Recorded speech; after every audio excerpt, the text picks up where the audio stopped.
안녕하십니까. 엑스텐 정기방송 시간입니다. 날씨가 추웠다가 조금 풀렸다가 하는 느낌인데요. 건강 유의하시기 바랍니다. 오늘은 시황 말씀드리고 어제 미국장 시작하기 전에는 아마존과 오픈 AI의 계약이 발표가 됐습니다. 그러면서 아마존이 화두가 됐고 장 끝나고는 모두가 기다렸던 팔란티아의 실적 발표 있었는데 그것도 한번 짚어보도록 하겠습니다. 그리고 이런 시장 상황에서는 전략적으로 접근하는 게 훨씬 투자 효력이 있다 이렇게 말씀드리겠는데요. 그래서 오늘 미국 주식 투자하시는데 쓸 수 있는 12가지 전략을 한번 모아봤습니다. 그리고 이제 저희들이 또 전략적으로 접근하기 시작했죠. 11월 초서부터 엑스텐 안전마진 전략으로 포트를 구성하고 ETF도 섞습니다. 해가지고 한 2달간 연말까지 한번 쭉 운용을 해보겠습니다. 하면서 이제 지수 대비 얼마나 아웃퍼폼 하는지 저희가 한번 보도록 하겠습니다. 그래서 그거 말씀드리고 트레이딩 뷰 이제 공부방 시작했습니다. 그래서 어제 첫째 시간 했고요. 오늘 둘째 시간 가지도록 하겠습니다. 자, 일단 시장 헤드라인부터 보시죠. 아마존과 오픈 AI가 380억 달러, 우리 돈으로 약 52조 원 규모죠. 7년 동안의 클라우드 계약을 체결했습니다. 주요 포인트만 짚어보겠습니다. 조금 이따 이제 자세하게 말씀드리겠고요. 이거는 최초의 오픈 AI와 AWS 간의 파트너십입니다. 그동안 오픈 AI는 마이크로소프트에만 의존을 해왔죠. 챗GPT 돌리는데 컴퓨팅 파워라든지 모델 학습 전부 마이크로소프트의 애저를 사용했었습니다. 그런데 이제 아마존은 AWS도 쓰기 시작합니다. 왜 그럴까요? 이건 뭐 간단하죠. 위험분산입니다. 한 바구니에 모든 계란을 담지 않겠다는 의미고요. 두 번째 중요 포인트는 마이크로소프트에게는 청천벽력 같은 사건이었습니다. 독점이 깨졌으니까요. 그래서 마이크로소프트 주가는 조금 내렸는데요. 세 번째 중요 포인트는 엔비디아 GPU에 즉시 접근이 가능해졌습니다. 아마존 AWS 데이터 센터에는요, 최신 엔비디아 H100, H200 칩들이 많이 이제 착장이 돼 있죠. 그래서 오픈 AI는 이제 이걸 마음대로 활용할 수 있게 됐고, 넷째는 2026년 말까지 배치를 완료하겠다고 합니다. 그래서 2027년부터는 계약을 더 확장할 수 있다고 또 발표를 했습니다. 그래서 아마존 주가가 시장 외에서 4% 이상 폭등하면서 시작을 했고 뭐 장중에도 그 상승세를 유지를 했습니다. 이야기 의미하는 바가 뭐냐? AI 인프라 전쟁에서 아마존이 마이크로소프트, 구글과 완전히 어깨를 같이 한다. 그런 선전포고나 마찬가지고요. 그동안 AI 하면 마이크로소프트, 엔비디아 이렇게 두 개만 생각을 했는데 이젠 아마존이 리그에 당당히 진입을 했습니다. 이런 규모의 클라우드 계약이다. 뭐 대단히 큰 거죠. 그래서 아마존 주주분들 계시면은 오늘 축하드립니다. 앞으로 최소 2, 3년은 아마 AWS가 성장이 계속되지 않을까. 얼마 전에 실적 발표도 있었지만 뭐 단기적으로 계속 좋은 뉴스들이 계속 나오고 있습니다. 그리고 오른쪽 보시면 이제 정부 셧다운 얘기가 나오는데요. 벌써 34일째 접어들고 있습니다. 곧 역대 최장 기록 35일이 최대였는데 하루만 더 지나면 경신이 됩니다. 이게 2018년도에서 2019년도에 있었다고 하는데요. 지금 현재 상황이 어떻게 돌아가고 있냐면 셧다운 시작일이 2025년 10월 1일이었죠. 자정이었습니다. 그래서 현재 34일째 진행이 되고 있는데 일단 그 원인은 트럼프 대통령하고 민주당이 이제 서로 싸우는 거죠. 굴복하지 않겠다 하고 서로 버티고 있는데 사실은 민주당 측에서는 식품 지원 혜택 보건 없이는 협상을 안 한다 해서 이제 거의도 강하게 버티고 있는 겁니다. 그래서 결과적으로는 약 90만 명의 연방 공무원이 무급 휴직 상태로 들어갔고요. 그 수백만 저소득층이 식품 지원을 받지 못하는 상황에 이르게 됐습니다. 이건 정말 심각한 문제인데요. 경제적 영향으로 보면 일단은 의회 예산국이 추산한 경제적 손실이 최소한 110억 불 정도 된다 그러고요. 근데 이게 직접적인 손실이지 간접적인 손실까지 합치면은 훨씬 더 클 거다 이렇게 예상하고 있습니다. 그래서 저소득층은 소비가 좀 급감하고 있는 상황이고 식품 바우처가 끊겼으니까 그러겠죠. 이게 바로 월마트나 타겟 같은 소매 업체들에 좀 타격을 입히고 있다고 합니다. 그리고 국방 정부 계약 기업들도 걱정을 하고 있는데 뭐 팔란티어나 보잉, 록히드 마틴 같은 회사들이겠죠. 정부가 업무를 안 하면 계약도 안 가고 그리고 대금 지급도 늦어지게 되니까 이제 이런 일들이 발생하는 겁니다. 그래서 시장은 지금 어떻게 반응하고 있냐면 국방주들이요. 그런 것들이 좀 약세를 보이고 있고요. 그다음에 정부 계약 의존도가 높으니까 이제 그러겠죠. 소비자들도 부담을 느끼고 있는 상황인 것 같습니다. 특히 저소득층 소비가 줄어들면 제일 먼저 타격을 받는 소매업체들도 지금 어려움을 겪고 있는 상황입니다. 그리고 채권 시장에서는 안전자산 선호 현상이 나타나고 있어서 정치적 불확실성 때문에 그런 안전자산으로 선호한다. 뭐 이런 좀 성향이 나타나고 있습니다.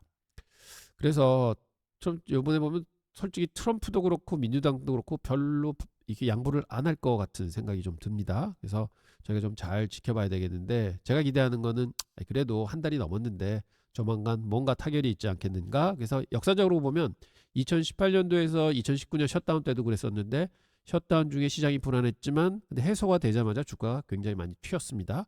그래서 이번에도 조금은 기대를 해볼 만하지 않는가, 그렇게 생각을 해봅니다. 그래서 이게 공포 상황은 아니다. 좀 이따 해결되면 주가는 다시 제자리를 찾아갈 거다, 이렇게 생각할 수 있을 것 같습니다. 자, 흰맨 먼저 보시죠. 어제는 뭐 엔비디아 그래서 그 맥세븐 대형주들이 좀 올라가는, 아마존도 많이 올랐고요. 그런 상황이었고, 중소형주들이 좀 빠져내려오는 그런 그림이 보여졌습니다. 전체적으로 보면은 S&P 500이 5일 연속 지금 음봉을 출현하고 있습니다. 그런데 최근 봉 보면 이제 망치, 즉 AV 합선을 지지선으로 해서 계속 그 종가 무렵에는 다시 끌어올리고 있죠. 그래서 나쁜 그림은 아닙니다. 꼭 이게 바이온 딥스를 계속 진행하고 있다, 이런 그림으로 보이고요. 그래서 어제 보시면은 대형주들이 오르는 장이었고 중소형주들이 빠지는 장이었다, 이렇게 볼 수 있겠습니다. 그리고 어제 사실은 10시 장 시작하고마자 10시 반 한 1시간 동안 계속해서 시장이 내렸습니다. 그때 보면 이게 빅스 지수인데요. 빅스가 퍼센테이지 포인트로 한 8% 포인트가 올랐었어요. 그러다가 다시 내려와서 좀 반등을 하고 안정을 찾으면서 다시 이제 빠져서 결국은 빅스 지수는 전일자 대비해서 마이너스로 끝나게 됐습니다. 그래서 다행입니다. 그래서 보면 시장은 장이 빠질 때 이게 진짜로 빠지는가 해서 11월 첫째 주 이제 시작이잖아요. 특히 이제 금요일날 같은 경우는 뭐 윈도우 드레싱 성격의 좀 매매가 있었던 것 같고요. 그래서 이제 시간 내에서 좀 내렸고, 지금 장이 내려서 시작을 하니 좀 덜컥 겁을 먹은 겁니다. 6개월 연속 상승을 했고 11월 앞이니까 한 2주 정도는 빠질 수 있겠다, 뭐 이렇게 좀 예상을 했던 것 같죠.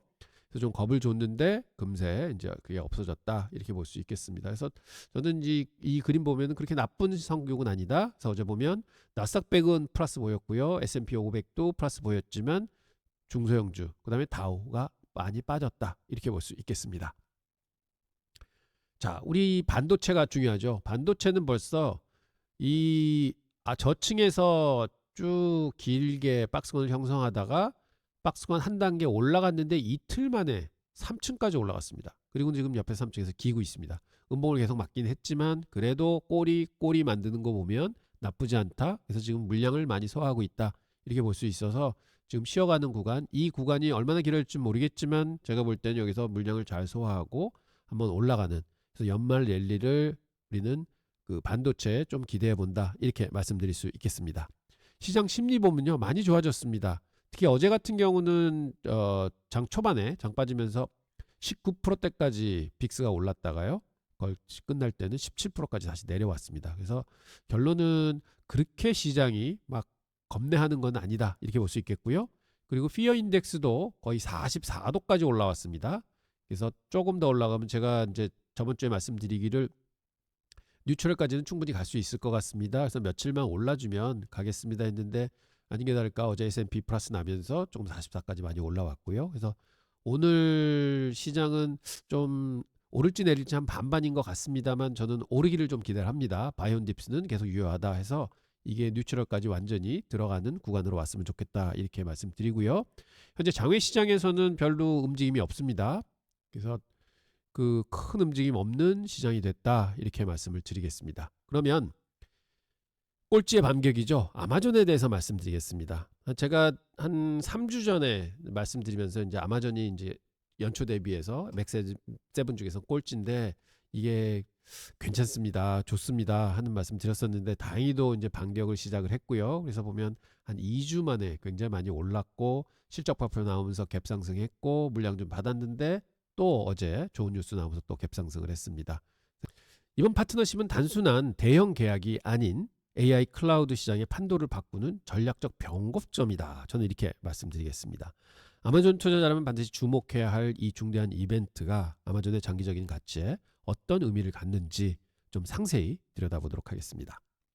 자, 파트너십의 개요인데요. 앞서 말씀드렸듯이 오픈 AI와 AWS 간의 이번 계약은 단순한 대규모 계약만이 아닙니다. 저희는 이를 AI 인프라 시장의 경쟁 구도를 완전히 재편할 수 있는 매우 중요한 사건으로 치고 있습니다. 그 이유는 두 가지로 볼 수 있겠는데요. 첫째는 시장 재편입니다. 이번 계약을 통해 AWS는 AI 인프라 시장의 핵심 공급자로서의 지위를 시장에 다시 한번 확고하게 했습니다. 그리고 둘째는 전략적 중요성인데요. 마이크로소프트와 구글 등 빅테크 간의 경쟁이 그 어느 때보다 치열한 AI 기반의 클라우드 시장인데 이번 파트너십은 완전히 새로운 경쟁 구도를 만들어줬다. 3자 구도를 만들었다. 이렇게 볼 수 있을 것 같습니다. 자, 핵심 계약 조건 한번 보시겠습니다. 규모가요. 380억 달러입니다. 그야말로 기념비적인 이제 규모죠. 둘째는 기간이 7년입니다. 이는 단기적 협력이 아닌 장기적인 기술 및 재무 파트너십을 의미한다고 하겠죠. 그리고 셋째는 기술적 협력 내용입니다. 핵심은 오픈 AI가 수만 개 엔비디아 GPU를 포함한 막대한 컴퓨팅 파워를 이제 AWS의 인프라에 전적으로 의존하게 됐다는 것입니다. 마지막으로 시장 맥락입니다. 이 계약은 마이크로소프트의 독점적 클라우드 공급 계약이 종료된 이후 오픈 AI가 체결한 첫 번째 주요 인프라 계약이라고 볼 수 있습니다. 특히 오픈 AI가 비영리에서 영리 기업으로 전환하며 공격적인 상업화를 추진하는 현 시점에서 AWS와 같은 초대형 파트너를 들여온다 하는 것은 확실히 이제 필수적인 존재였다고 볼 수 있겠죠. 자, 시장 반응을 보겠습니다. 주가에선 장외 시장에서 5% 급등을 했고 장내에서는 이제 4% 올랐는데요. 첫째 시장이 아마존의 AI 성장 동력 확보를 확인했다는 의미입니다. 그래서 야, 잘했다 아마존 이렇게 할 수 있고요. 그래서 차세대 AI 주도 성장의 핵심 동력을 확보했다는 투자자들의 기대감이 명확히 여기에 반영이 됐다 이렇게 볼 수 있겠습니다. 그리고 둘째 클라우드 수익 전망이 이제 밝아진 거죠. 이 380억 달러 규모의 계약은요. AWS의 예약 매출을 크게 증대시켰습니다. 이걸 백로그라 그러죠. 그래서 향후 수년간 수익 가시성을 확보했고 시장의 기대가 주가를 견인했다고 볼 수 있겠습니다.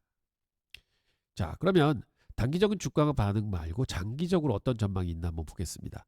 이번 계약은 단순한 매출 증대를 넘어서 AI 클라우드 시장에서 AWS의 위상을 전략적으로 재정립하는 결정적인 계기가 되었습니다. 세 가지 측면으로 볼 수 있겠는데요. 첫 번째는 경쟁 우위 강화입니다.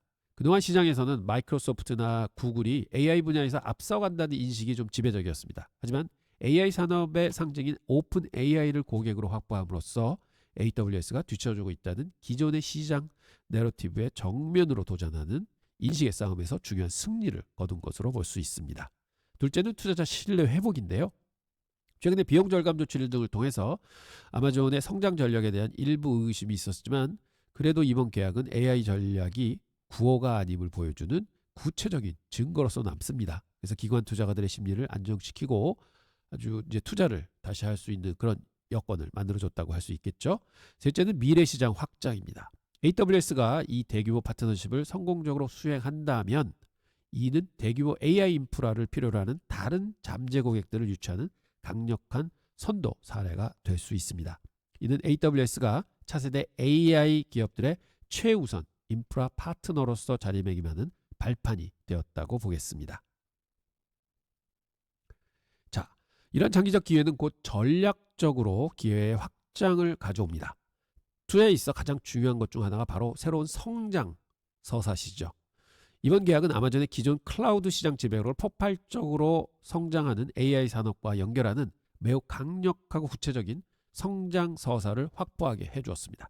이는 단순히 향후 몇 년간의 매출이 늘어나는 것을 넘어서 아마존 주식의 밸류에이션, 즉 멀티플 자체를 재평가하게 만들었죠.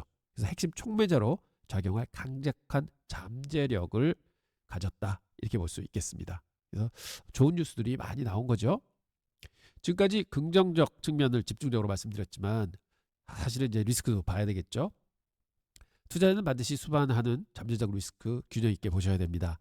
380억 달러라는 이 막대한 규모의 장기 파트너십, 그만큼 상당한 실행 리스크가 있는 거죠. 저희가 주목하는 세 가지의 리스크는 다음과 같습니다. 첫째는 실행 능력 의존성입니다.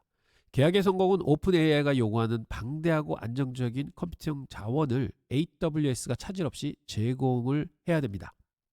만약 기술적 문제나 공급 지연이 발생한다면 이는 계약의 근간을 흔들 수 있는 중대한 리스크라고 볼 수 있겠죠. 둘째는 수익성 악화 가능성입니다. 필요한 인프라 구축 및 유지 비용이 예상을 초과하거나 혹이 GPU와 같은 핵심 자원 확보에 병목 현상이 발생할 경우에는 계약의 수익성에 상당한 압박으로 작용할 수가 있습니다. 그리고 비용 통제와 용량 확장 사이의 정교한 균형이 요구가 되는 상황입니다. 셋째는 장기 계약 불확실성을 또 들 수 있겠습니다. 7년은 결코 짧은 시간이 아닙니다. 향후 7년간 AI 기술이 얼마나 빨리 발전할지, 또 시장 환경과 정경 구도가 어떻게 변화될지 아무도 예측할 수 없는 상황이기도 합니다.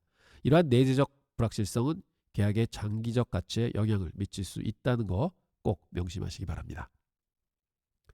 자, 그럼 결론입니다. 투자를 위한 핵심 시사점을 정리해 드리겠습니다. 결론적으로 오픈 AI와 AWS 파트너십은 아마존의 막대한 기회와 함께 신중하게 관리해야 할 리스크를 동시에 제공하는 매우 중대한 사건입니다. 중요한 것은 이 계약이 단기적인 주가 부양을 넘어서 아마존의 장기 성장 궤도와 기업 가치 자체를 근본적으로 재정의해야 할 잠재력을 지니고 있다는 사실. 그러니까 아마존 주주분들께서는 좀 큰 희망을 가져도 되시지 않을까, 이런 생각을 가져봅니다. 자, 그래서 결국은 핵심은 전략적 승리를 거뒀다, 이렇게 말씀드리겠습니다. AWS가 그토록 치열한 AI 경쟁 속에서 자신의 핵심적인 입지를 시장에 다시 한번 확인시킨 명백한 승리다, 이렇게 결론 짓겠습니다. 하지만 앞으로 이제 모니터링도 잘 하셔야 되겠죠. 첫 번째는 단기적 낙관론과 장기적 실행의 문제입니다. 시장의 초기 긍정적 반응은 고무적이지만 이 파트너십의 진정한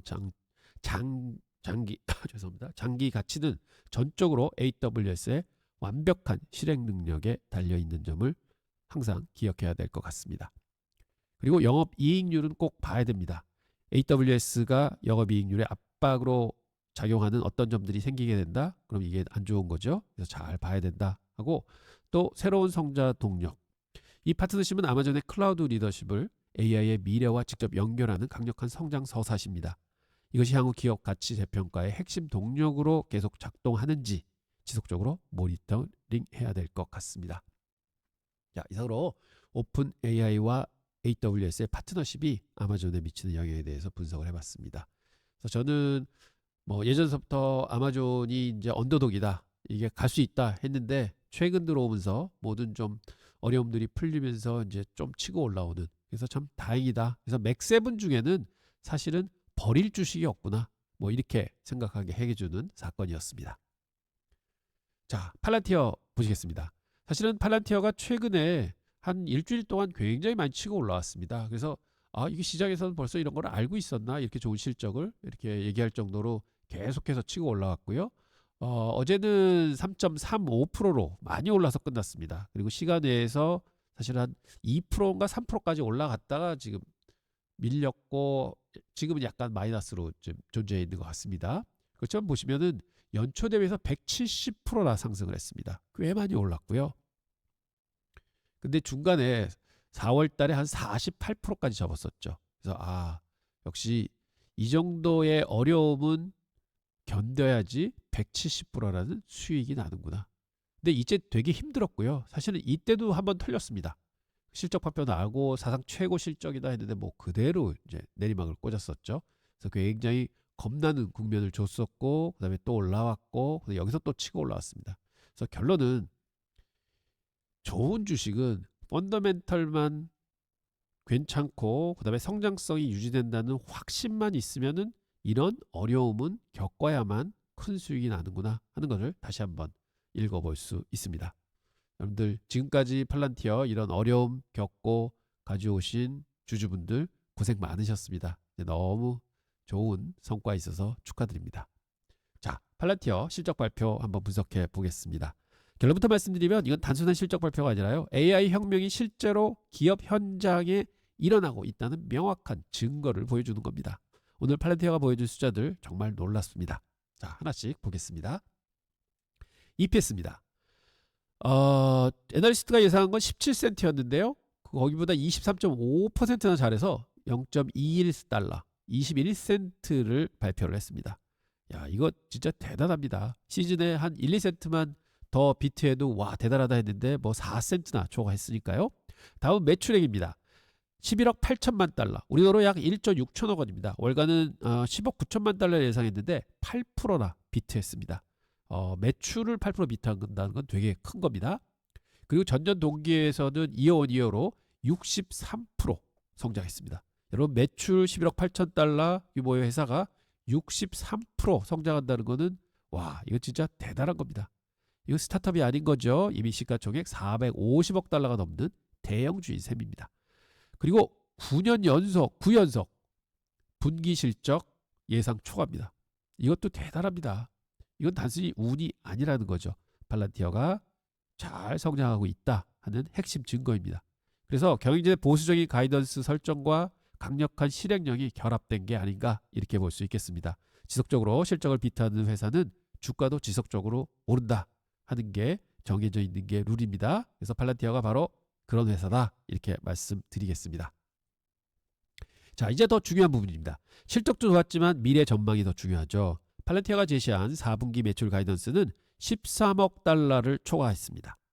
월간은 12억 달러를 예상했는데 여기서도 8.3%를 상회한 거죠. 그런데 여기서 끝이 아닙니다. 2025년 매출을 37억 4천만 달러에서 37억 6천만 달러로 또 상향 조정했습니다. 전년 대비해서는 53%가 성장하는 실적입니다.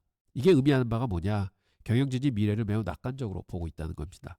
그들이 보고 있는 파이프라인, 즉 앞으로 들어올 계약들이 그만큼 탄탄하다는 얘기죠. 저런 회사들을 좋아합니다. 말만 번지르르하게 앞으로 잘할 거예요, 성장할 겁니다 하는 것보다는 숫자로 확실하게 보여주는 가이던스 상향으로 자신감을 보여주는 이런 회사가 좋은 회사죠. 자, 이제 영상의 하이라이트입니다. 이 숫자를 보십시오. 121%. 미국 상업 부분이 전년 대비 성장한 퍼센테이지입니다. 121%입니다. 2배가 넘는 성장을 했습니다. 저는 처음에 이 숫자를 봤을 때 진짜? 했습니다. 이게 무슨 의미냐? 팔란티어의 핵심 고객은 예전에는 미국 정부, 국방부, CIA 같은 정부기관이었죠. 그런데 지금은 민간 기업들이 폭발적으로 팔란티어 제품을 도입하고 있다는 증거입니다. 왜 그럴까요? 바로 AI 때문이죠. 챗 GPT 나오고 AI 붐이 일어나면서 모든 기업들이 우리도 AI를 도입해야 된다 하고 난리가 났었죠. 지금도 난리가 나고 있습니다. 그런데 AI를 어떻게 도입해야 할지 모릅니다. 데이터를 어떻게 정리하고 어떻게 분석하고 어떻게 의사결정을 할지 막막한 거죠. 바로 이때 팔란티어가 등장을 하는 것입니다. 팔란티어의 핵심 제품인 파운더리와 AIP가 기업들의 데이터를 통합하고 AI를 실제 비즈니스에 적용하고 있습니다. 그리고 이 121%의 성장률은 단순히 1분기짜리 이벤트가 아닙니다. 회사는 2025년 미국 상업부문에서 최소 10억 8천만 달러 이상의 매출을 예상하고 있습니다. 이것도 전년 대비 121%의 성장을 지속한다는 뜻입니다. 여러분 이건 하이퍼 그로스입니다. 즉 그냥 성장이 아니라 폭발적 성장이라는 것이죠. 그리고 이건 AI 수요가 진짜라는 겁니다. 말로만 AI 하는 게 아니라 이게 단순한 버블이 아니다 하는 게 명확하게 증거로 나타나고 있는 겁니다. 자, 이 차트 한번 보시면요. 미국 상업 부분이 121%, 전체 매출의 63%를 차지하고 있습니다. 미국 정부 부분이 약 40% 정도 성장했습니다. 여기서 중요한 포인트는 미국 상업 부분이 전체 성장 엔진 역할을 하고 있다는 겁니다. 과거 팔란티어는 정부 전도가 높은 회사였고 그래서 정부 예산이 줄어들면 어떡하지? 한 고객에게 너무 의존하고 있는데 이렇게 우려가 많았는데요. 근데 지금 완전히 달라졌죠. 민간 부분이 더 빠르게 성장하고 있고 고객 다변화가 성공적으로 이루어지고 있습니다. 이게 바로 팔란티어의 장기적 성장 가능성을 높여주는 핵심 요소입니다. 그리고 또 하나 정부 부분도 여전히 40% 성장하고 있다는 점도 놓치지 마시기 바랍니다. 이건 어마어마한 성장입니다. 정부 사업이 사라진 게 아닙니다. 정부와 민간 둘 다 폭발적으로 성장하고 있다는 것입니다. 이건 마치 두 개의 로켓 엔진을 단 것과 같습니다. 하나가 약해져도 다른 하나가 밀어줄 수 있다는 것이죠. 그래서 팔란티어 구조는 너무 좋습니다. 그리고 이제 수익성을 볼 시간입니다. 매출이 폭발적으로 성장하는 건 좋은데 돈은 못 벌면 아무 소용없죠. 그런데 팔란티어는 어떨까요? 첫 번째 룰 오브 40. 이게 보통 소프트웨어 기업 평가할 때 그러는데요. 지금 그 스코어가 81점입니다. 즉 매출 성장률하고 이익 성장률을 합친 숫자가 40을 넘으면 굉장히 우수한 기업이다. 소프트웨어 회사다. 이렇게 평가하는데 팔란티어는 81점을 보이고 있는 거죠. 기준의 2배입니다. 이건 엄청난 겁니다. 매출도 빠르게 성장하면서 동시에 수익성도 높다는 뜻이거든요. 보통은 둘 중에 하나예요. 빠르게 성장하는 회사는 적자를 내거나 수익성이 좋은 회사는 성장이 더디거나. 그런데 팔란티어는 둘 다 잘하고 있는 것입니다. 두 번째는 조정 영업이익률인데요. 45%를 기록하고 있습니다. 2024년 4분기 기준이고 계속 확장되고 있습니다. 영업이익률 45%라는 게 얼마나 대단한 거냐면요. 이 소프트웨어 업계에서도 최상위권입니다. 그리고 세 번째는 마진율입니다. 2024년 통년으로 12억 5천만 달러의 현금을 창출했다고 합니다. 여러분 투자할 때 가장 중요한 게 뭔지 아십니까? 바로 현금 창출 능력입니다. 매출이 늘어나도 현금이 안 들어오면 아무 의미가 없는 것입니다. 그런데 팔렌티어는 매출의 44%를 현금으로 전환하고 있다는 뜻인 것이죠. 이 정도 현금 창출 능력이면 배당도 할 수 있고 자사주 매입도 할 수 있고 추가 투자도 할 수 있습니다. 재무적으로 매우 건강한 회사라고 할 수 있겠습니다. 자, 근데 단 하나의 문제가 있죠. 주가입니다. 팔란티어 주가는 연초 대비해서 먼저 170% 정도 올랐고 시간의 거래에서 지금 3, 4%더 올랐다가 지금 다시 좀 내려왔습니다. 그래서 한 210불 수준에 있는데요. 시가총액이 450억 불입니다. 2025년도 예상 매출이 37억 5천만 달러니까 프라이스 투 세일 레이셔 PSR이 약 12배인 셈이죠. 이게 높은 거냐 낮은 거냐 하면 솔직히 말씀드리면 높은 겁니다. 하면 정당화될 수 있는 높은 밸류에이션이라고 할 수 있겠습니다. 왜냐하면 성장률과 수익성이 존재하기 때문에 그렇습니다. 그래서 현재는 밸류에이션이 좀 높다. 모든 애널리스트도 그렇게 생각하고 있고 뭐 저도 그렇게 생각하고 있습니다만 근데 주가는 계속 갑니다. 왜? 성장하고 수익 좋으니까. 이게 팔란티어라고 말씀드리겠습니다. 자, 여기까지 팔란티어의 실적을 분석해 봤는데요. 정리하자면 실적 서프라이즈였다. 9분기 연속 비트를 했고 가이던스도 미래가 밝다 하고 상향 조정했고 뭐 하이퍼 그로스 하고 있다 뭐 이런 거 다 좋습니다.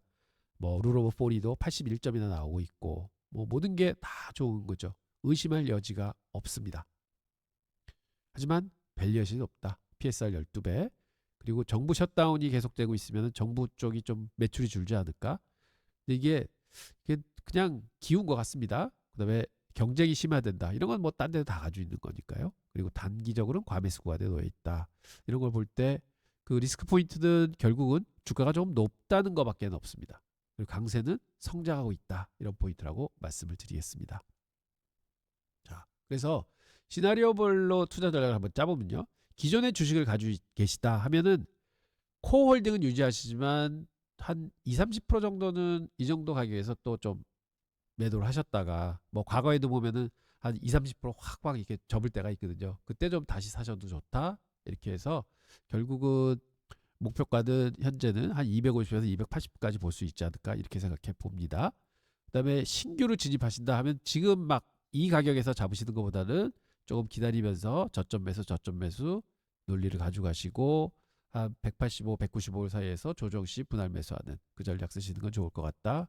하지만 여기서 220불을 돌파한다 하면은 좀 조금씩 추격 매수하는 것도 나쁘지 않은 방법이다. 이렇게 말씀드리겠습니다. 결국은 주식은 팔란티어 주식은 조금이라도 가지고 계셔야 된다 하는 말씀 드립니다. 이럴 때 엑스텐 안전마진 전략 쓰시면 좋습니다 하는 말씀 다시 드리도록 하겠습니다. 자, 그래서 팔란티어는 실적으로 증명했습니다.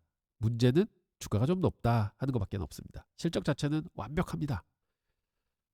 그렇지만 이 주가가 먼저 그런 걸 많이 선방향을 했다 이렇게 좀 생각할 수 있는 것 같습니다. 하지만 장기적으로는요 팔란티어가 AI 시대의 핵심 기업 중 하나가 될 거는 확실합니다.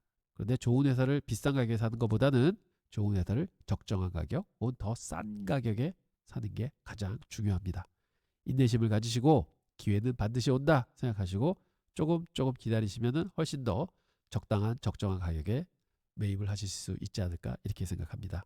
마지막으로 이런 심층 분석이 여러분께 도움이 되셨다면 꼭 구독, 알림 설정 꼭 부탁드리고요. 좋아요도 클릭해 주시기 바랍니다. 여러분의 작은 클릭 하나가 저에게 큰 힘이 됩니다. 팔란티어 말씀드렸는데요. 진짜 좋은 주식입니다. 이렇게 성장할 줄은 저는 한 2년 전에 볼 때만 해도 이게 과연 갈 수 있을까 했는데 진짜 거의 뭐 AI의 마이크로소프트가 되어가는 그런 회사로 보이고 있습니다. 자, 그래서 이럴 때마다 좀 전략적으로 접근을 해야 되는데 하는 생각들 많이 하실 거예요. 뭐 이거 사고 저거 사고 이거 사고 저거 사고 하다 보니 수익 날 때도 있지만 뭐 앉아서 손실 펑펑펑펑 맞을 때도 있고 이게 내가 투자를 제대로 하고 있는 건가 하는 생각을 하실 텐데 그러면 한번 전략적으로 한번 접근해 보십시오 하시면서 전략 한 12가지를 한번 쭉 나열해 드리겠습니다. 왜냐면 이런 것들이 보면은 여러 가지 책들에도 나와 있고요. 뭐 피터 린치 책에도 뭐 여기 있는 한 7, 8가지 전략이 나와 있고 다른 책에도 많이 나와 있습니다. 그래서 이걸 종합을 했기 때문에 한번 쭉 들어보시고 아, 과연 나도 이런 식으로 좀 생각을 해봐야 되겠다 하는 결론 내리시면 좋을 듯 합니다. 자, 다양한 전략 한번 말씀드리도록 하겠습니다. 전략 12개 쭉 다 써드리면 경기 민감주, 배당주, 고속성장주, 저평가 가치주, 차익거래 턴어라운드, 장기복리, 스페셜 시츄에이션, 원자재 소형주, 공매도, 촉매 뭐 이렇게 쭉 12개를 나열을 해봤습니다. 그래서 이거를 한번 조목조목 말씀드리도록 하겠습니다. 자, 첫째는 경기 민감주 전략입니다. 경제 사이클에 따라 움직이는 주식입니다. 전략은 간단합니다. 불황이 끝나갈 시기쯤 사가지고 어깨가 정점을 찍을 때 팔고 나오는 전략이죠. 불황의 끝에서 사서 호황의 꼭대기에 파는 전략입니다. 그래서 이거는 경기 민감주들을 쭉 보시고 있으면서 경기가 턴어라운드 한다 할 때 이제 투자하는 전략이죠. 두 번째 전략입니다. 배당주 전략입니다. 많은 분들이 이제 쓰고 계신 전략이죠. 회사의 이익을 주주에게 돌려주는 그 배당금을 받기 위해서 투자를 하는 거죠. 즉 건물을 사서 월세 받는 격입니다. 핵심은 꾸준한 현금 흐름이 일어나느냐 하는 걸 핵심적으로 보셔야 되고요. 안정적인 수익과 일관된 배당을 지급하는 회사를 찾으셔서 투자하시면 됩니다. 자, 세 번째 고속 성장주입니다. 사실은 제가 가장 좋아하는 전략이고요. 많은 분들이 즐겨 쓰는 전략이죠. 강력한 수익 성장이 예상되는 회사에 투자하시는 겁니다. 새로운 제품, 거대한 시장, 그리고 시장을 지배하는 리더십이 있는 회사를 찾으셔야 되는 거죠. 지금의 AI 트렌드 상의 엔비디아 같은 맥7 주식들이 완벽한 예라고 말씀드리겠습니다. 자, 네 번째 전략이죠. 저평가 가치주 전략입니다.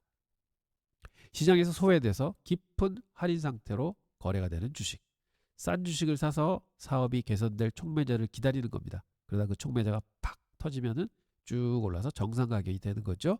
그러면 거기서 매도를 해서 수익을 올린다. 즉 낮은 밸류에이션을 사서 회복될 때 판다 하는 전략입니다.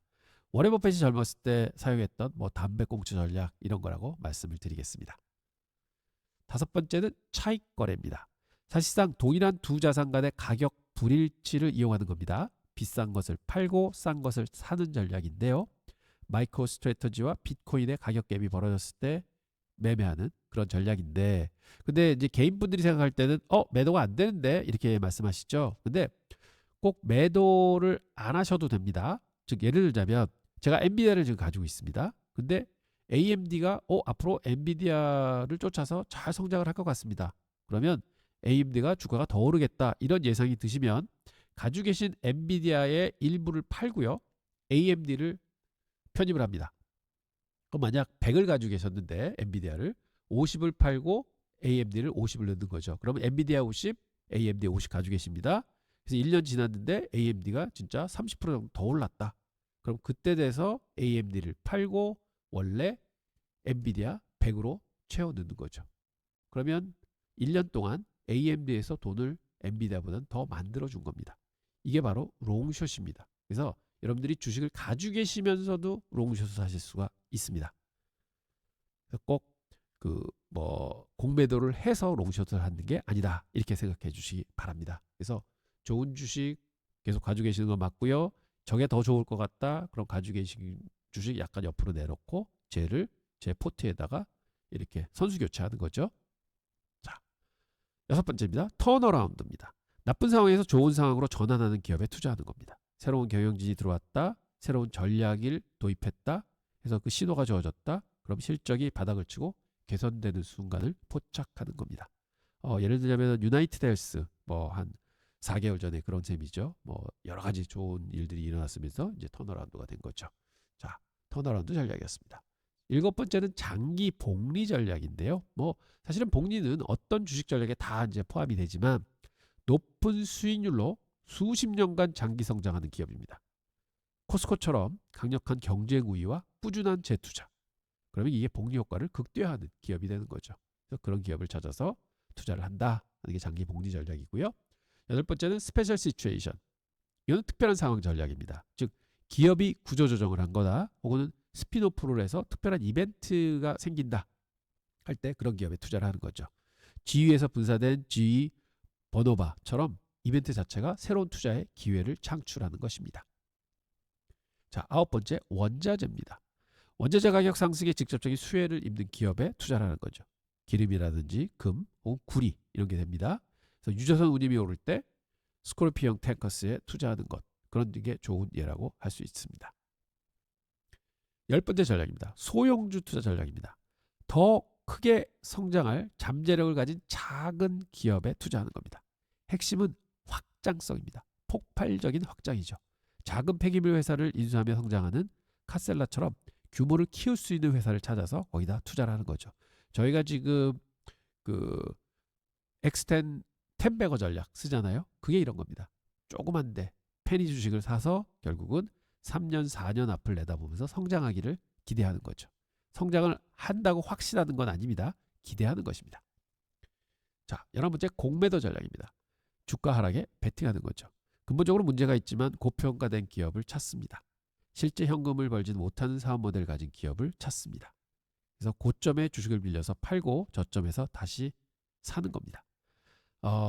국내에 있는 투자자분들이 하기 어려운 전략이죠. 주식을 빌릴 수가 없기 때문에. 그렇지만 지금 미국에 거주하시는 그 투자자분들은 가능한 전략이긴 합니다. 하지만 조심해야 될 것은요. 수익은 공매도한 회사가 0으로 가면 벌 수 있는 게 그 주가밖에 안 됩니다. 하지만 거꾸로 오르게 되면요. 이 손실은요. 기하급수적으로 커질 수 있습니다. 그래서 굉장히 모니터링이 필요시되는 그런 전략이다 하는 거 다시 한번 말씀드리겠습니다. 그래서 아무나 할 수는 없다 이런 말씀 드리겠고요. 12번째 마지막 전략입니다. 촉매 전략입니다. 실적 발표 같은 핵심 이벤트 전에 투자하는 겁니다. 그래서 이거는 약간의 베팅의 개념이죠. 물론 팔란티어 같은 게 뭐 실적이 좋을 거야 하지만 이번에도 보셨지만 실적 발표 나오기 전에 전부 다 오릅니다. 그래서 사실은 전날이 아닌 그 전 일주일 전 열흘 전서부터 그런데 베팅을 하셔야 되는 겁니다. 그래서 결국은 이것도 굉장히 좀 어려운 전략이다 이렇게 말씀드리겠습니다. 자, 12가지 전략 모두 보셨습니다. 이 모든 것을 알 필요는 없습니다. 하지만 자신에게 맞는 전략 한두 개는 알고 계셔야 될 것 같다 이렇게 말씀드립니다. 그래서 오늘 내용이 유혹하셨다면 꼭 구독과 좋아요 눌러주시기 바랍니다. 그래서 제가 이제 쓰는 전략은 보통 이제 보셨겠지만 엑스텐 전략 이런 거 쓰죠. 이게 기술 성장주 전략, 그 다음에 엑스텐 안전마진 전략, 그 다음에 스윙 트레이딩 전략, 텐베거 전략 이런 것들이 잘 조화돼서 지금 엑스텐 포트는 운영되고 있다 이렇게 말씀드리겠습니다. 자, 저희가 엑스텐 안전마진 전략을 포트에 적용시키고 포트폴리오를 운영을 하겠습니다 하고 말씀을 드렸고 그래서 이거를 좀 오늘 쭉 정리를 해드리도록 하겠습니다. 자, 한번 종합 정리해드리면 일단 어떤 돈을 운영할 때는 목표가 있어야 됩니다. 그래서 지금 현재 운영 목표는 맥10 종목, 즉 맥7하고 팔란티어하고 아이언큐, 그 다음에 비트코인 이렇게 10개 종목을 그 다음에 플러스 시장 대표 ETF를 투자를 통해서 적극적으로 수익을 추구하겠다 이런 목표를 가지고 있고요. 전략적으로 접근해 보면 맥10 종목은 엑스텐 안전마진 전략을 쓰겠다. 그래서 10% 빠질 때마다 5,000불씩 추가를 한다. 그래서 5,000불 단위가 유닛 단위로 지금 세팅이 되어 있습니다. 그 다음에 대표 ETF는 만약 지금 10종목에 5,000불씩 넣으면 5만 불이잖아요. 그럼 5만 불이 남습니다. 그거는 자산 배분 전략을 통해서 대표 ETF에 다 투자를 하겠다. 이렇게 운영 전략을 세팅을 했습니다. 그리고 운용 프로세스는 그 주문을 위한 100% 마진 어카운트를 사용할 겁니다. 그 다음에 맥10 종목은 한 단위로 일단 선주문을 한다 이렇게 말씀드리겠고 ETF는 이길 자산 배분이 필요하면 자산 배분을 해서 현금을 더 만들고 혹은 현금이 나오면은 또 ETF를 편입하는 그런 거를 할 거다 이렇게 말씀드립니다. 그래서 이게 이 정도는 여러분들이 어카운트를 운영을 하실 때 좀 이렇게 조목조목 적어 놓으시면서 하시는 그 방법을 따르신다면은 운영에 되게 도움이 될 거다 이렇게 말씀드리겠습니다. 자, 그래서 저희가 10만 불 계좌를 열었고요. 일단 맥10 종목이라고 명칭하겠습니다. 그 종목들을 시장 전에 동시효과 시작되면 거의 체결될 가격에 쭉 해서 주문을 다 넣습니다. 5,000불을 초과하지 않는 종목으로 쭉 이제 주문을 넣고요. 그래서 장 시작하고 11월 3일입니다. 어제입니다. 10만 불 어카운트에 가지고 있고 지금 제로입니다. 그래서 주문을 넣고 이게 시초가 편입을 다 했습니다. 그리고 시초가에 좀 저희가 예상했던 것보다 더 많이 올라서 시작한 게 있습니다. 그런 적극적으로 쫓아가서 체결을 시켰습니다. 그래서 그렇게 시키다 보니까 약간 5,000불이 조금 넘어간 것들이 나와요. 그건 이제 뭐 할 수 없는 거죠. 아이언큐 같은 경우는 5,100불이 들어갔습니다. 그래서 이제 이렇게 해서 편입을 시켰습니다 하고 말씀을 드리고요. 그래서 한 500불씩 정도는 차이가 납니다. 왜냐하면 주수가 이게 차이가 나기 때문에, 가격들이 틀려서 나기 때문에 이렇게 편입을 시켰고요. 그 다음에 뭘 했느냐, 저희가 안전마진 전략을 쓴다고 드렸잖아요. 그럼 10종목에 대해서 지금 편입된 가격의 10% 아래에다가 주문을 다 미리 걸어놨습니다. 그래서 요거는 한 달간 유효한 주문입니다. 여기 보면은 12월 3일까지 전부 주문이 유효하다. 지금 한 달간 주문이 들어가 있습니다. 그래서 해외 플랫폼은 이런 것들이 좋습니다. 우리나라 HTS는 매일 주문을 넣어야 되지만, 그래서 사실은 지금 제가 안전마진 전략을 뭐 하십시오 하고 말씀을 못 드리는 이유는 이런 불편함이 있기 때문에, 이제 해외 플랫폼 1월 달에 들어오면 제가 적극적으로 안전마진 전략을 이렇게 저렇게 활용할 수 있다는 것 설명드릴 텐데, 그때는 이게 가능합니다. 지금 보시면 이게 한 달 동안 주문이 들어가 있는 거잖아요. 그래서 넣어놓으면 됩니다. 자, 주문도 들어가 있다. 그래서 다 마쳤습니다. 그래서 보시면 운용 프로세스는 X10 MOS 포트가 전체적으로 있습니다. 10만 불로 게시를 합니다. 그리고 10종목을 안전마진 전략을 써서 지금 현재는 5,000불 단위로 10개를 다 편입을 시켰습니다. 그리고 캐시가 있잖아요. 놀리면 안 되죠. 그래서 이거를 ETF를 지금 6개, 7개 ETF를 쭉 샀습니다. 그래서 그것도 이제 종합적으로 말씀을 드리겠고요. 그래서 결론은 어떻게 할 거냐? 요거는 ETF 하나씩 해서 5,000불 단위로 샀습니다. 그래서 지금 8개 ETF를 샀고요. 그리고 나중에 ETF를 털 겁니다. 언제 터느냐? 지금 캐시가 한 20% 정도 있거든요. 그러면 이 캐시는 언제 쓰느냐? 맥10 종목 중에서도 밑에 빠졌다. 그래서 사실은 어제 보면 아이온큐가요, 산 가격에서 한 9%대까지 빠졌습니다. 그래서 어제 사자마자 다시 한번 물타기를 하나보다 했는데 그게 딱 반등을 했거든요. 거기서 치고. 그래서 이제 사는 종목들이 나올 겁니다. 거기에 5,000불씩 5,000불씩 먼저 캐시해서 뽑아갑니다. 뽑아가고 캐시가 없을 때는 또 살 종목이 나왔다. 그러면 사고 어디서 재원을 택하느냐? ETF에서 이제 팔 건데요. 8개 ETF 중에 그 중에서 수익률이 제일 높은 거, 그러니까 쭉 해서 이익난 순서에서 쭉 밑으로 늘어놓고 그래서 수익이 제일 많이 난 놈을 5,000불이니까 팔 겁니다. 그리고 이제 여기다가 이제 집어넣을 거고요. 그래서 그 순서대로 넣을 거고, 나중에 맥세븐이 또 올라가서 팔 때가 나옵니다. 그럼 캐시가 나오잖아요. 그럼 캐시에 쭉 가지고 있다가 캐시가 25% 이상 넘어간다 하면은, 그때는 넘어가는 부분은 이제 ETF를 넣는데 어떻게 넣을 거냐? 팔았던 ETF 있잖아요. 그 역순으로 쭉 선입선출을 이용해서 계속해서 채울 겁니다. 이런 식으로 운영을 할 거다 말씀드려서, 이거는 운영하면서 자세하게 말씀드리겠습니다. 그래서 실제 포트에 이렇게 운영하시는 겁니다. 그래서 맥10을 넣고 무조건 반 넣고 기다리시는 게 아니라 ETF도 같이 조합해서 운용을 하신다, 이렇게 말씀드리겠습니다. 그래서 만약에 50%를 채워놓고 장이 날라갔다 그러면 현금이 놀고 있는 거잖아요. 그래서 ETF를 편입을 시킨다. 그래서 지금 현재는 20% 캐시가 있습니다. ETF 40% 들어가 있고 30% 들어가 있고 맥세븐 50% 들어가 있습니다.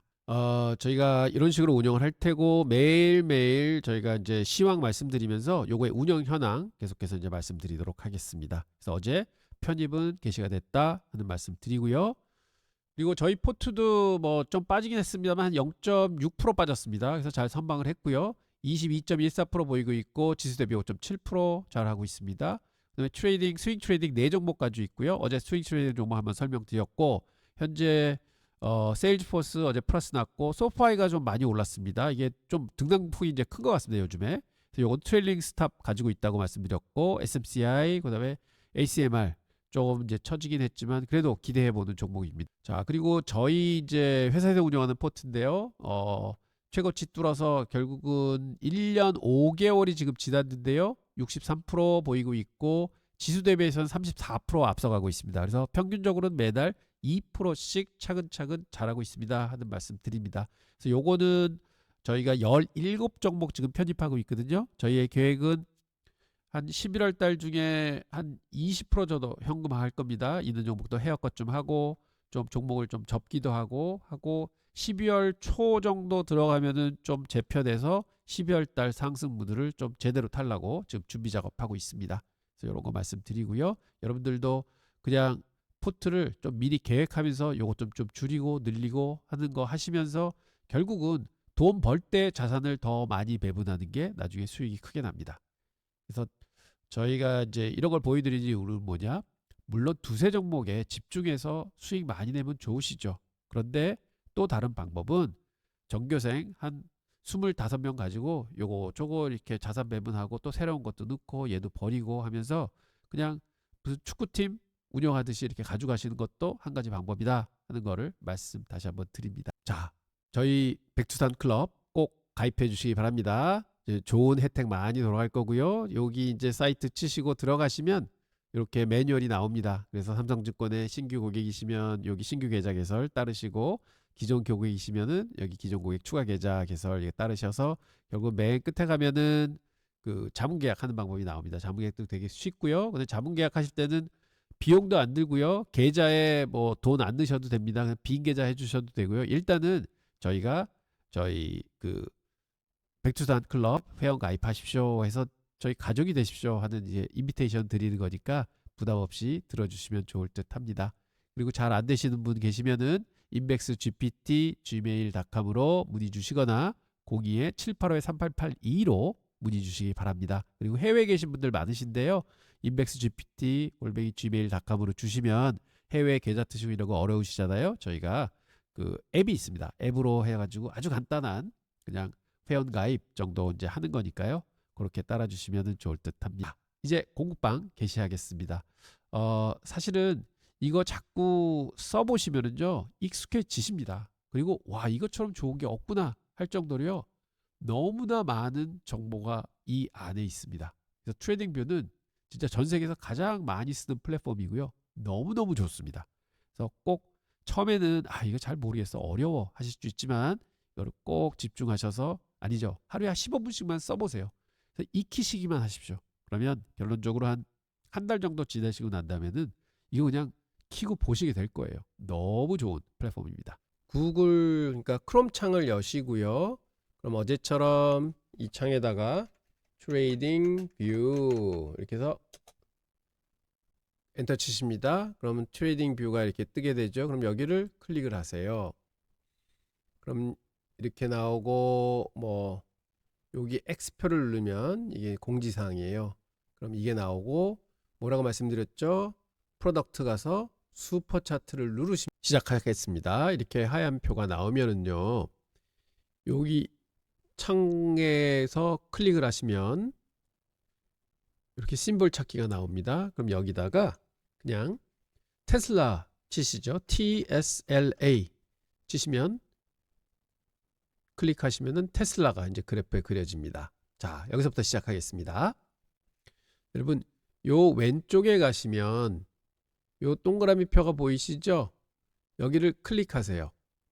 그러면 메뉴들이 나오는데 여기서 중간에 다크 테마라고 있습니다. 요거를 토글을 이렇게 하시면 이제 까만색으로 바뀌어요. 이제 이렇게 보고 시작을 하겠습니다. 이게 이제 지금 앱으로 지금 하는 건데요. 이게 데스크탑으로도 이제 다운받아 가지고 쓸 수 있습니다만 저는 지금 앱으로 일단은 하겠습니다. 자, 이렇게 놓고 뭘 하시냐면 이제 설정을 해야 되는데 요렇게 해서 요거 따라와 보세요. 여기 보시면은 요렇게 넣으시면 설정 이렇게 잡힙니다. 여기 표 있죠? 동그란 거요. 오른쪽 코너에 있는 거. 여기를 클릭하십니다. 왼쪽 마우스로 클릭하시면 중간에 이렇게 설정 창이 뜹니다.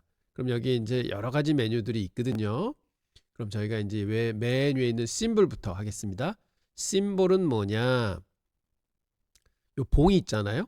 이거에 대한 이제 색깔을 정하는 겁니다. 그래서 여기 바디가 있고 몸통, 그 다음에 경계선, 몸통에 이 경계선 있고요. 이런 경계선이 있고, 그 다음에 위, 꼬리들이 있습니다. 그럼 저는 어떻게 할 거냐면 일단 바디는 이게 저는 노란색으로 보통 이제 하거든요. 그러니까 여러분들 이제 좋은 색깔로 하시면 돼요. 이제 세팅하는 거 보여드릴게요. 그러니까 왼쪽은 올라가는 거, 오른쪽은 내려가는 겁니다. 그래서 저는 경계선도 똑같은 색으로 해주고, 그 다음에 윅은 하얀색으로 합니다. 머리는. 그 다음에 내려가는 거는 파란 거, 여기도 파란 거, 여기는 하얀 거. 여기를 클릭하시면 이렇게 색깔표가 뜹니다. 그럼 이제 이렇게 그려지죠. 이렇게 움직이면서 여기를 잡고 이렇게 움직이시면서 이렇게 보시면 이게 이제 봉 차트고, 그래서 꼬리 보이고 이제 몸통도 보이죠. 자, 이렇게 돼 있습니다. 그 다음에 밑에 있는 뭐 배당에 따른 데이터 조정 이거 안 하겠고요. 이런 거 이제 다 그대로 놔두시면 됩니다. 자, 그러면 심볼이 있어서 여러분들이 색깔을 바꾸고 싶다 하면 언제든지 바꿔주시면 됩니다. 오늘 한국식으로 하면은 올라가는 게 빨간색이 될 테고 내려가는 게 파란색이 되겠죠. 스테이터스 라인으로 넘어가겠습니다. 자, 이게 뭐냐? 여기에 있는 선을 지정하는 거예요. 스테이터스 라인. 이렇게 해서 자, 여기에 이제 로고가 있죠. 요거를 한번 꺼보세요. 그럼 로고가 없어집니다. 여기. 그다음에 이렇게 해서 요 옆에 가서 하죠. 예, 이렇게 해서 로고가 필요하냐 안 필요하냐. 그다음에 타이틀 테슬라라는 게 필요하냐 안 필요하냐. 설명이죠. 그다음에 차트의 밸류 여기 써 있죠. 여기에 시고 조정 다 써 있습니다. 이렇게 움직일 때마다 거기 시고 조정이 나옵니다. 여기에 시고 조정이 얼마냐 볼라 그러면 여기다 클릭하시면 여기 시고 조정이 다 나오게 되죠. 그 다음에 바 체인지 밸류 과연 얼마 올랐냐 빠졌냐. 그래서 이대로 그냥 놔두시면 됩니다. 로고 타이틀 차트 밸류 바 체인지 거래량까지 클릭해 놓으시고요. 마지막 날 변경값 저는 이거 안 쓰고요. 그 다음에 제목 인풋 요 밑에 있는 거예요. 지표 심볼이고 심볼에 대한 거고 밑에 있는 지표 이건 거래량 지표잖아요. 거기에 대해서 제목 똑같이 움직이죠. 인풋 20일 이동평균선이 그려져 있으니까 그 다음에 밸류 숫자 여기 숫자가 요걸 끄면은 없어집니다. 그 다음에 배경도 뭐 이렇게 이제 색깔로 이렇게 만들 수도 있고 하는데 그거는 그대로 이렇게 놔두겠습니다. 자, 그래서 다 끝나면 이제 확인 누르시면 되는데 이제 단 것도 맞춰야 되니까 자, 그럼 지금까지 뭘 했냐면은 우리가 여기를 조정하는 건 스테이터스 라인. 그래서 여기 있는 값들을 다 이렇게 해서 조정을 했습니다. 여러분이 이제 앞으로 자꾸 이제 눈에 익히시면 됩니다. 설정입니다. 그 다음에 스케일 및 라인 했는데 여기서 보시면 통화 및 단위 위로 마우스 오면 보임 뭐 이렇게 해서 이게 언제나 보임으로 클릭하시면 US 달러 보이시죠? 그게 언제나 보이는 거고 또 스케일 모드 AL 및 이렇게 쓰시면 여기도 언제나 보임으로 클릭해 주세요. 그럼 여기 AL이 나옵니다. 자, 이게 무슨 뜻이냐면 L이면 로그입니다. A면은 보통이고 그 다음에 여기 누르면 이 로그 그래프로 바뀝니다. 로그로 이제 보통 그래프 볼 때 이제 평상으로 보죠. 이렇게 하시면 되고요. 그 다음에 자, 바 레이쇼의 프라이스 잠금 이거는 뭐 별 의미가 없어요. 이렇게 숫자를 쭉 써주는 거니까 그냥 이거는 없애시고 스케일 뭐 오토 놔두시고 오버래핑 라벨 없음 뭐 이렇게 그냥 해 놓으시면 됩니다. 건드리지 않으셔도 돼요. 그 밑에는 뭐 건드릴 게 별로 없습니다. 뭐 고가 저가 차이 이런 건 이제 나중에 여러분들이 쓰시면서 한번 하나 둘씩 해보십시오. 근데 여기 있는 것과 똑같이 맞추시면 됩니다. 그 다음에 날짜 포맷도 뭐 여러 가지가 있습니다. 근데 지금은 이 포맷으로 그냥 놓고 쓰겠다. 그래서 이것도 여러분들이 보시고 바꾸시면 되고요. 어떤 분들은 24시간을 싫어하세요. 근데 저희는 이제 미국 걸 매매하니까 아무래도 24시간짜리를 써놓는 게 보기가 편하십니다. 됐고 이제 이렇게만 해놓으시면 되겠습니다. 그럼 이렇게 설정해서 심볼 끝났고 스테이터스 라인 끝났고 스케일 및 라인이 끝났습니다. 자, 그 다음에 캔버스입니다. 캔버스는 뭐냐? 이 뒤 배경을 얘기하는 거예요. 자, 배경을 얘기하는데 배경이 솔리드로 돼 있잖아요. 그러면 단색으로 돼 있는 것 같아요. 까만색으로 지금 세팅이 돼 있고 근데 이거를 이제 저는 별로 안 좋아합니다만 이제 뭐 PT 할 때나 이제 이럴 때 쓰는데 그레디언트 쓰면 이제 두 가지 색깔로 나와요. 그래서 보시면 이렇게 딱 하면 또 이렇게 멋있어지기도 하고 또 뭐 다른 색깔로 보면 색깔이 꽤 괜찮습니다. 그래서 이제 색깔 이렇게 조합으로 해서 뭐 이렇게 할 수 있는데 저는 정신 사나워서 이거 안 하고 그냥 솔리드에서 까만색으로 하고요. 그다음에 그리드 라인이 있습니다. 이게 뭐냐면 여기 하얀색 좀 보이잖아요. 이런 건데 그냥 디폴트로 이렇게 쓰시면 되겠습니다. 근데 어떤 분들은 이 색깔을 좀 더 밝은 색으로 좀 더 세게 하겠다 이런 분들 계시거든요. 이렇게 하면 이게 너무 돋보이니까 그냥 이렇게 해서 원래대로 한 20% 정도 이렇게 맞춰 놓겠습니다. 그래서 이거는 여러분들이 편한 대로 쓰시면 됩니다. 그리고 만약 이렇게 쓰시다가 이게 잘못됐는데 한번 취소를 누르면 원 상태로 돌아갈 거예요. 그럼 다 어떻게 가야 되죠? 요렇게 올라가면 여기 동그라미 설정, 여기가 요게 동그라미 2개 있는 게 설정입니다. 그럼 또 튀어나오죠. 자, 캔버스 보시겠습니다. 다시 한번. 자, 이 십자선은 뭐냐? 요 마우스를 요렇게 끄고 가면 요 십자가 요 선이 보이잖아요. 이렇게 하얀 거 실선입니다. 그냥 이렇게 디폴트로 쓰시면 돼요. 근데 어떤 분들은 요거를 그냥 또 점선이 아니라 뭐 실선으로 바꾸고 싶다. 그럼 이제 실선으로 바꾸면 이렇게 바뀌는 거죠. 근데 저는 점선을 선호해서 색깔도 더 두껍게 할 수 있고 여기 두껍기도 조절할 수 있고 다 있습니다. 그래서 지금은 그대로 있는 그대로 쓰시면 된다. 이렇게 하겠고 그건 여러분들이 바꾸셔도 됩니다. 그래서 바꾸는 법 말씀드리는 거예요. 자, 이 워터마크가 또 있습니다. 워터마크가 뭐냐?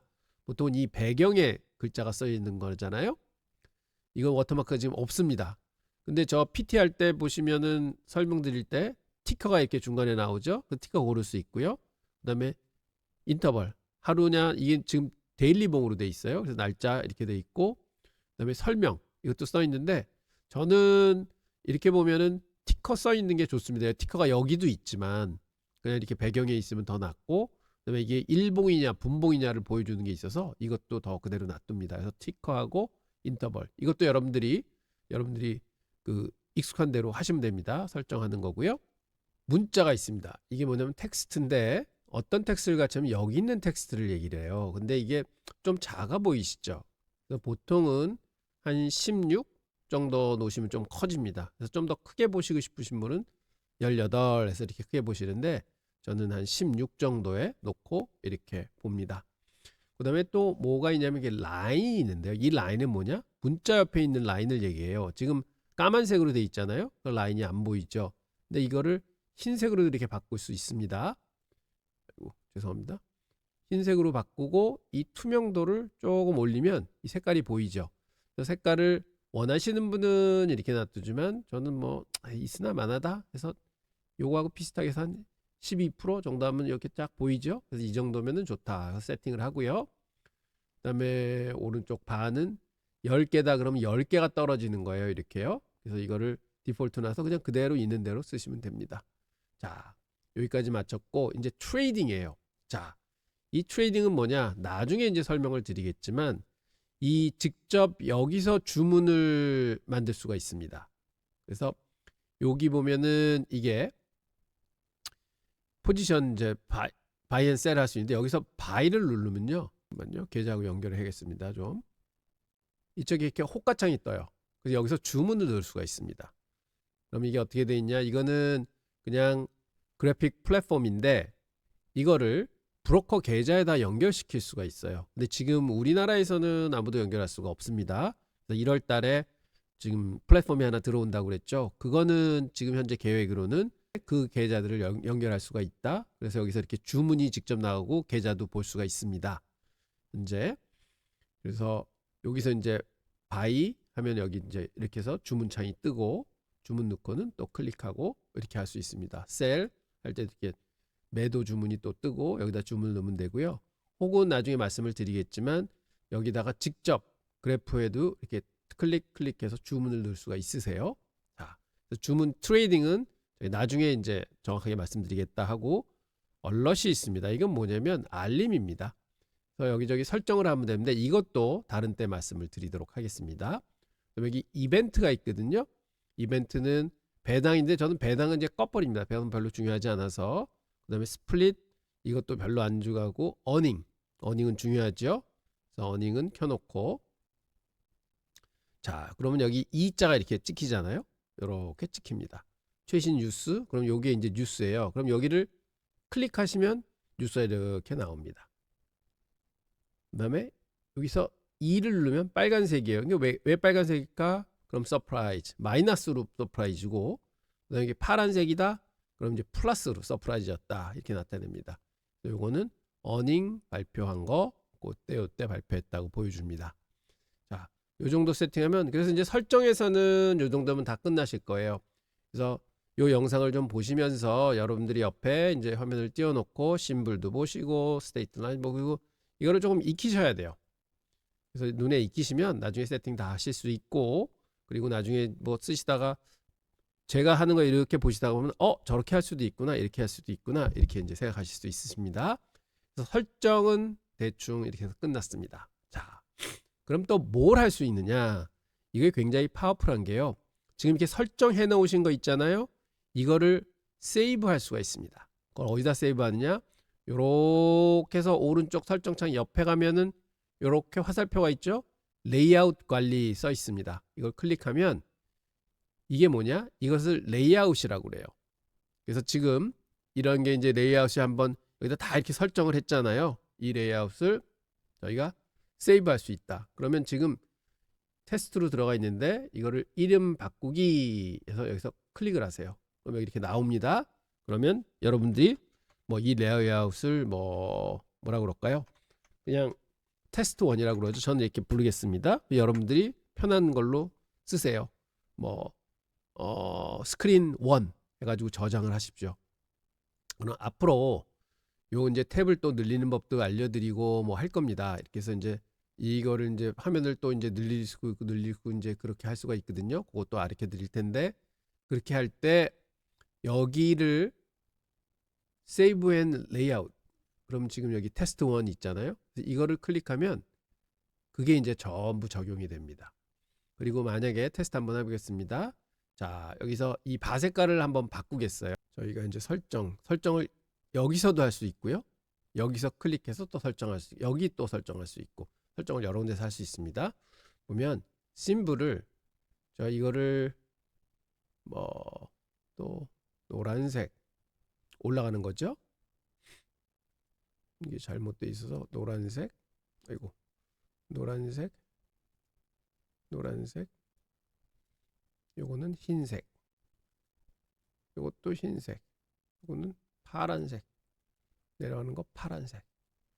자, 이렇게 해서 확인을 누르고 여기 저장 있잖아요. 저장을 클릭하세요. 그럼 이제 이게 세이브가 됐습니다. 나중에 이거를 보세요. 이제 화면이 하나 더 생겼죠. 자, 이 탭으로 가서 보세요. 그래서 누르고 테스트 1 그러면은 이게 바뀌었죠. 노란 거 파란 걸로. 그 다음에 여기 또 새로 하나 생겼습니다. 자, 레이아웃이 하나 생기는 거죠. 여기 가서 레이아웃 열기 해서 요 레이아웃으로 화면 하나 더 열어줘 해가지고 이게 똑같이 생기는 겁니다. 이게 오리지널이었고, 그 다음에 저희가 세이브한 레이아웃이 있고, 그 다음에 레이아웃 또 불러왔고, 레이아웃을 또 불러왔죠. 그래서 여기다가 종목을 테슬라 넣고, 요 다음 종목, 여기 다음 거 클릭하시고, 여기다가 만약 마이크로소프트를 넣고 싶으시다, MSFT 이렇게 눌러서, 그럼 이게 마이크로소프트 그림이에요. 그 다음에 여기다가 뭐 애플을 넣고 싶다, APL 누르시면 여기 애플이 나오죠. 애플을 클릭하고, 그럼 애플 그래프예요. 자, 이렇게 해서 다 됐습니다. 그럼 레이아웃은 똑같이 테스트 1. 여기 저장을 누르려고 하면 여기 저장을 눌러주시면 이게 세이브가 다 됩니다. 그 다음에 이제 또 뭐가 재밌냐면은 나중에 또 설명을 드리겠죠. 오늘 한번 보여드릴게요. 자, 여기 애플 그래프가 있습니다. 그럼 여기다가 저희가 이렇게 선을 그을 수가 있어요. 이런 선을 그리고, 그다음에 여기도 이제 추세선을 또 그리고, 그러면 한국 HTS 같으면 이 추세선이 다 없어집니다. 그런데 여기서는 얼마나 파워풀하냐면 마이크로소프트는 없죠. 애플은 이렇게 붙어 있습니다. 그러면 이거를 여기 가서 이 레이아웃이잖아요. 그럼 여기서 애플을 불러옵니다. 그럼 이 선이 딸려오죠. 자, 그래서 이 플랫폼의 장점은 뭐냐면 한 레이아웃이라는 이름 하에서는 애플이다. 그럼 애플에 뭔 거를 하든 뭘 하든 이것들이 다 세이브가 돼 있어요. 그러니까 테스트라는 레이아웃에는 애플, 뭐 마이크로소프트, 테슬라 이렇게 각각 여러 개들이 쭉 늘려 있는 거고, 거기에 애플이라는 거에 제가 이렇게 낙서를 하거나 글을 쓰거나 뭐 차트를 그리거나 뭐 좀 이따 또 이제 설명을 드리겠지만 뭐 이런 거를 넣거나 뭐 해서 쫙 넣었다 하게 되면 여기다 저장 이렇게 해되면은, 그 다음에 애플이란 티커를 누를 때는 이게 전부 다 따라옵니다. 지금 여기 테슬라가 있죠. 테스트 1이라는 레이아웃에, 큰 레이아웃에 테슬라 있는데 여기다가 아까 애플을 또 찍어 보겠습니다. AAPL.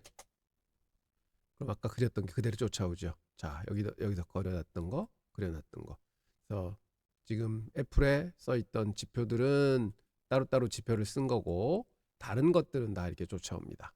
자, 이런 게 이 플랫폼의 장점이다. 그래서 오늘은 뭐를 했냐면, 지금 뒷 배경 만들었고, 이 보호 만드는 거 했고, 옆에 텍스트 좀 키웠고, 그 다음에 여기 있는 거 세팅했고, 뒤에 그 워터마크 저희가 만들었고, 그래서 이 위에 있고 이 옆에 있는 것들은 다음 시간에 또 설명을 드리겠습니다. 이렇게 조금씩 가겠고요. 그럼 여러분들이 옆에 이렇게 테스트 해보면 되세요. 이렇게 눌러보고 그려보고 뭐 아이고 이게 뭐지 하고 또 안 되면 또 지워버리고, 그래서 막 이렇게 사용을 하시면 편해지시고, 그 다음에 하나만 더 말씀드리면, 휠 마우스 보통 가지고 계시잖아요. 그럼 이렇게 마우스를 여기다 갖다 대고 휠을 위로 돌려 보십시오. 그럼 옆으로 점점 길어지고, 밑으로 돌리면은 이게 점점 좁아집니다. 날짜가 길어지고 날짜가 또 짧아지고 이렇게 조정할 수 있고요. 그 다음에 요 마우스를 이렇게 오른쪽으로 가져가세요. 이 숫자 있는데, 그래가지고 마우스를 휠을 위로 돌리시면 이게 늘어나고요. 밑으로 돌리시면 줄어듭니다. 그 다음에 또 뭐가 있냐면은 요 마우스를 쭉 가지고 가셔가지고 요 밑에 1year, year to date, 6 months 있잖아요. 그 위를 클릭해 보세요. year to date, 금년서부터 지금까지, 그 다음에 6개월, 그럼 6개월 기간 나오고, 3개월 누르면 3개월 기간 나옵니다. 그리고 하나 더 말씀드리면, 요 위에 가면 여기가 티커 심볼 넣는 데라고 할게요. 딴 거 보고 싶으면 여기다가 넣으시고, 뭐 아마존 AMGN, 그러면 여기서 이렇게 마우스 가주시고 여기서 클릭하셔도 되고요. 이건 근데 잘 보셔야 돼요. 아마존이 여기저기 상장이 돼 있어서 AMGN까지 다 치죠. 그럼 나스닥 거 이거 꼭 고르셔야 됩니다. 그래서 고르고, 그럼 이제 아마존께 이제 올라오고요. 그 옆에 보면 요게 1시간 봉 누르시면 쭉 나옵니다. 1분 봉도 가능하고요. 여기 클릭하셔서 5분 봉, 여기 클릭하셔서 뭐 45분 봉 여기 클릭하시면 이렇게만 하루 있죠. 이게 데일리 봉. 저는 보통 데일리 봉을 봅니다만 이렇게 돼 있고요.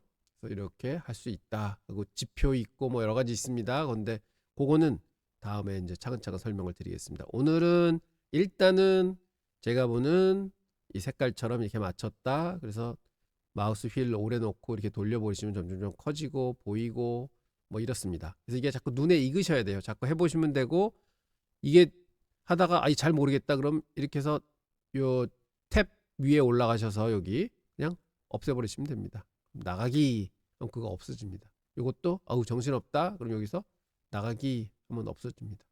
여기도 나가기 하면 없어집니다. 그리고 하나 새로 만들고 싶다 하면 여기 창을 열었고요.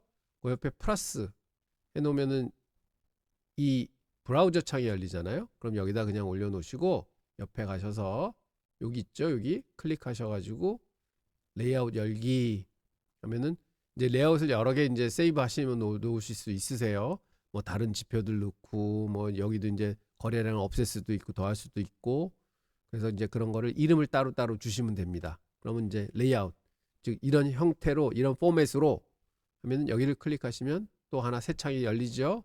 그러면서 이게 올라오고, 여기다 종목을 딴 걸 올리고 싶다 하면은 테슬라 이렇게 하시면 이제 올라옵니다. 그리고 인디케이터는 이렇게 해서 이제 이 지표들이 여러 가지가 있는데 이것도 다음에 설명을 드릴 겁니다. 그래서 지표는 일단 이렇게 없앨 수가 있어요. 그래서 딱 지워버리면 된다. 또 이게 한두 시간만 막 이렇게 저렇게 막 해보시면요 손에 다 익으십니다. 그래서 오늘은 이렇게 세팅을 하시는 겁니다. 그럼 여기저기 있는 거 다 클릭해서 눌러보시면 됩니다 하는 거 말씀드리겠습니다. 그리고 저희가 이제 새로 또 상품 하나 출시해서 카운셀링 서비스라고 해서 여러분과 이제 독대를 해드리는 서비스인데 관심이 있으시면 785-3882로 문의 주시거나 inmexgpt@gmail.com으로 문의 주시면 저희가 바로 답변 드리도록 하겠습니다. 오늘도 고생 많으셨습니다. 지금 이제 11월 달이 저희한테는 본격적으로 이제 거대한 26년, 27년, 28년 내다보는 시장에 저희가 이제 가기 위해서 준비 작업 기간입니다. 그래서 저희가 이제 공부반도 운영을 하고 그다음에 조금 있으면은 그 어제 말씀드렸던 그 펀더멘탈 애널리시스 즉 기본적 분석에 대해서도 게시를 할 거고요. 그게 조금 시작이 되면은 그다음에는 기술적 분석에 대해서도 저희가 게시를 할 겁니다. 여러 가지 그렇게 3개 정도가 지금 그 플랫폼 그다음에 기본적 분석 그다음에 기술적 분석 요 3개만 익숙하게 만드시면은요 여러분 자신 있게 투자하실 수 있습니다. 왜냐하면 미국 시장은 계속합니다. 하지만 어떻게 가느냐? 접었다 가고 접었다 가겠죠. 접었을 때는 기회입니다. 그래서 지금도 장이 좀 빠져줬으면 하는 기대를 가지고 있고요. 최근에 장 보시면은요 빠지면 올라갑니다. 어제도 장 좀 눌렸는데 결국은 오후에 이제 끄집어 올리거든요. 그런 거 보면 아직도 시장은 돈이 많이 들어와 있다. 바이온 딥스는 존재한다. 그래서 좀 빠질 때는 적극적으로 사주시고 그래서 사시기 위해서 어떻게 해야 되냐? 주식을 좀 팔아 주셔야 돼요. 그래서 캐시는 조금 가지고 있다가 빠질 때 원하는 주식을 싸게 사시는 전략 꼭 취하시기 바랍니다. 자, 내일 또 찾아뵙도록 하겠습니다. 감사합니다.